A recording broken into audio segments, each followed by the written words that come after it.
Good morning, welcome to వార్తలు వాస్తవాలు. ముందుగా టీ న్యూస్ ప్రేక్షకులకు సంక్రాంతి పండుగ శుభాకాంక్షలు. ఈ సంక్రాంతి పండుగ సరికొత్త శోభాకాంతుల్ని మీ జీవితాలకు తీసుకురావాలని టీ న్యూస్ కోరుకుంటుంది. ఇక పత్రికల్లో వచ్చిన ప్రధాన వార్తలను చూద్దాం. ముందుగా నమస్తే తెలంగాణ. భోగ భాగ్యాల భోగితో సంక్రాంతి సంబరాల ఆదివారం రాష్ట్ర వ్యాప్తంగా ఘనంగా ప్రారంభమయ్యాయి. పండగ శోభతో లోగిళ్లు కలకల్లాడాయి. భోగి పర్వదినాన ఊరు వాడ తెల్లవారుజామున సందడి నెలకొంది.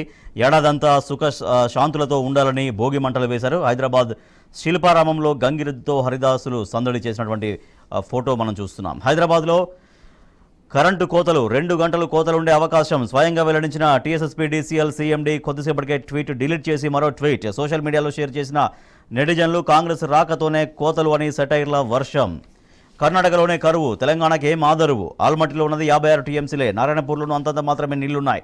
10 టీఎంసీలు వదిలినా దిగువకు చుక్క రాదు. మధ్యలోనే దాదాపు 5 భారీ ఆనకట్టలు, అందులోనే నీళ్లు ఎక్కువగా నిలిచే అవకాశం. కర్ణాటక పర్యటనకు తెలంగాణ సర్కార్ యత్నాలు, ప్రభుత్వ తీరుతో విస్తుపోతున్న రాష్ట్ర ఇంజనీర్లు.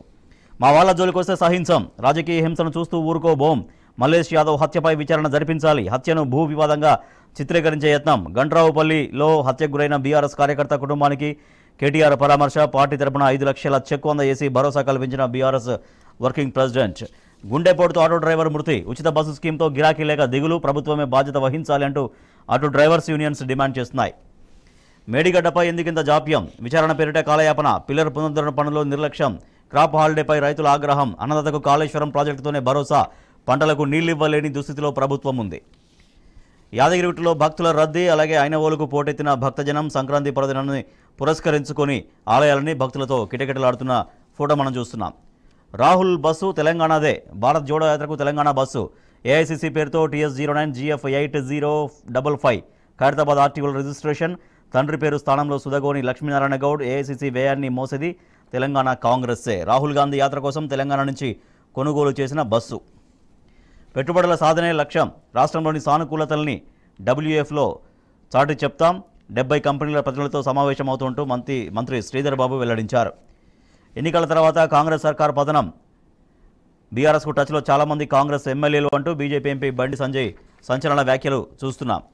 దేవుని పేరుతో దేశ రాజకీయం. ఎన్నికల కోసమే అయోధ్య రామాలయ ప్రతిష్టాపన. రాముడి కటౌట్లతో ఓట్లు అడిగేందుకు బీజేపీ స్టంట్ అంటూ పొన్నం ప్రభాకర్ వ్యాఖ్యానించారు మంత్రి. కాంగ్రెస్ ఎమ్మెల్సీలు ఖరారు నేడు ప్రకటించే అవకాశం. ఎమ్మెల్యే కోటాలో మహేష్ కుమార్ గౌడ్, అద్దంకి దయాకర్లకు అవకాశం. గవర్నర్ కోటాలో కోదండరాం జాఫర్. కీలక నామినేటెడ్ పోస్టుల భర్తీకి గ్రీన్ సిగ్నల్. వర్సిటీ భూముల్ని హైకోర్టుకు ఇవ్వొద్దు. భోగి మంటతో విద్యార్థులు నిరసన తెలిపారు. అవార్డులు వస్తే అభినందనలు తెలపరా? కనీసం ట్వీట్ లేదు, పత్రికా ప్రకటన లేదు. సర్కార్ తీరుపై ఎమ్మెల్యే హరీష్ రావు విస్మయం. మా వాటా ఇచ్చేయండి. గొర్రెల పంపిణీ డీడీల వాపస్ కోసం పశుసంవర్ధక శాఖ ఆఫీసుకు గొల్ల కురుమల క్యూ. శంకరాచార్యులు ఏం చేశారు? హిందూ మతానికి ఏమైనా సేవ చేశారా? కేంద్ర మంత్రి నారాయణ రాణే వ్యాఖ్య. పదవి నుంచి తొలగించాలని విపక్షాలు డిమాండ్ చేస్తున్నాయి. బాబ్రీ మసీదు కూల్చినట్టే బత్కల్ మసీదును కూలుస్తామంటూ బీజేపీ ఎంపీ అనంతకుమార్ హెగ్డే వివాదాస్పద వ్యాఖ్యలు చేశారు.